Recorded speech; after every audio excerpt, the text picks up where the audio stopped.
Hello, first of all, let me just quickly introduce myself. My name is Dan Harris. I am currently the youth pastor over in Sale Life Church, and I'm also the leader of an incarnational community that has moved into Eccles Salford as part of the Eden team with the Message Trust to kind of shine the light of who Jesus Christ is within what is in reality quite a dark area, and absolutely in need of the reality of the gospel, absolutely in need of this Jesus stuff. Before I start, let me just explain that I will be looking down at various times to look at notes, also to look at my phone, which I've kind of written down things on, and various post-its that I've got kind of perched all over the place around the room. So if I'm not engaging directly with the screen, then that's the reason why.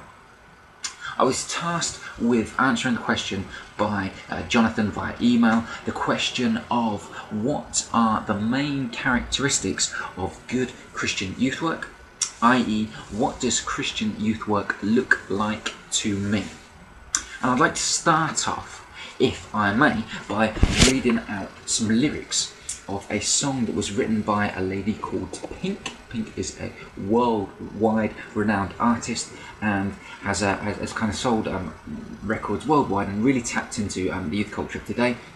Pink identifies issues that youth wrestle with today. But what I'm going to do is I'm going to kind of look at what Pink says and look at how that framework will help us to kind of unpack what good Christian youth work looks like. So Pink says this: I've made a wrong turn once or twice, dug my way out, blood and fire, bad decisions, that's all right, welcome to my silly life. Mistreated, misplaced, misunderstood, no way it's all good. It didn't slow me down. Pretty please, don't you ever feel like you're less than perfect. You're absolutely perfect to me. So what Pink does here in her lyrics is she kind of identifies that young people wrestle with a variety of different issues, and I'm going to look as we kind of journey through what some of these issues are, how we can kind of tackle some of these issues, and how we can look at seeing how good Christian youth work can be effective in journeying with young people, getting them from point A to point B, and we'll look at what point A is and what point B is as well. I would suggest that some of the challenges that young people face are in and around the issue of identity. Young people no more have a clear identity, and yet they absolutely have access to instant gratification.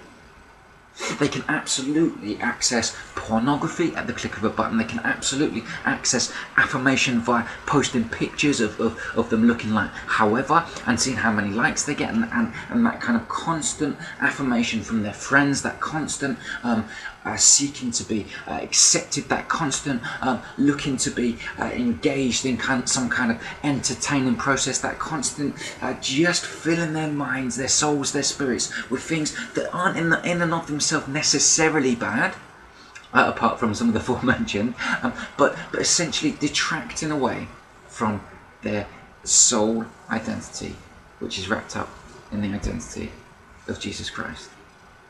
And what I would suggest is that what we need to be doing as a church is looking at how we can best affirm young people, claim the reality and identity of who Jesus Christ is in and through them, in order so that they can have life to the full, in order so that they can spread that life to the full, and in order so that they can be welcomed into this journey of discipleship, but also along this journey of discipleship explore and delve deeper into the reality of who God is and into the reality of what God is doing in and through their lives. And how do we do this? We do this by going everywhere. We do this by engaging in all of the young people's spaces. So we do this by engaging with screen culture. We do this by engaging in schools work. We do this by engaging in detached work. We do this by engaging in formal youth work. We do this by any means that means that we go into their spaces, interact on their level, engage on their level, and instill this kind of love that is unfathomable, that is uncontainable, and this love that is wrapped up in the sole purpose and person of Jesus Christ. And we're disciples. That's our ultimate purpose. That's what good youth work looks like. Engage in real, authentic disciples. Yes, it's good to have conversions. Yes, it's great to see people, young people won. But essentially, if we want to make sure that we're nurturing people, we need to be focused on encouraging people into a journey of discipleship that goes far beyond that kind of Emmaus road, a conversion. But it's actually that whole Damascus road where Jesus walks along the road with the two disciples and encourages them to explore the nature of God, to explore the purposes that God is working out in and through his mission. Russell Brand, who was a bit of a numpty, says this. He says, "No longer do young people require role models. No longer do young people require role models." What Russell Brand says, which I think is valid in this context, he's wrong on a whole number of levels and a whole number of things, but in this context he's absolutely right. He hits the nail absolutely on the head, and he says no longer do young people require role models. What instead they require is authenticity, because roles are something that people play. Models are an artificial construct, and what we need to be doing as a church and looking to engage with is authenticity, looking and seeking what it is that young people are wrestling with, dealing with, excited about, engaged in, and planting Jesus right in the centre of those places, or allowing young people to experience Jesus right in the centre of those places, because Jesus is in reality working out in the centre of those places that young people are interacting with already and are engaged with.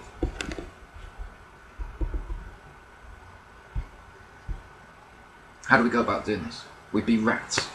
So we be real, authentic and trustworthy. And we listen. We listen to young people. Far too often, as a church, what we do is we go, right, we just need to put on programs, we need to put on, the emphasis needs to be on how do we do strategy, the emphasis needs to be on how do we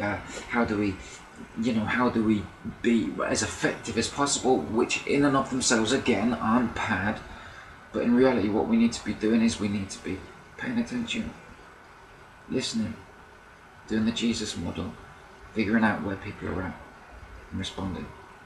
It's that whole story of when the blind man speaks to Jesus, and the reader of the story is kind of going, oh, but Jesus is gonna heal the blind man, and yet Jesus' first port of call, was to ask the blind man, what is it that I can do for you?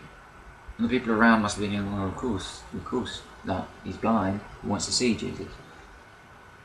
And yet Jesus gives us an absolutely clear model as to how we're supposed to do youth work or any kind of engagement where we're looking to minister to people in an authentic way. Listen. Listen to people. And then from that point, we need to give young people ownership.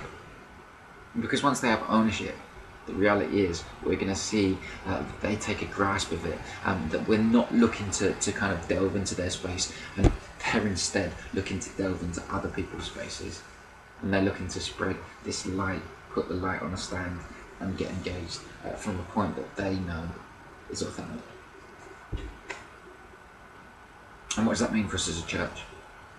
How do we go about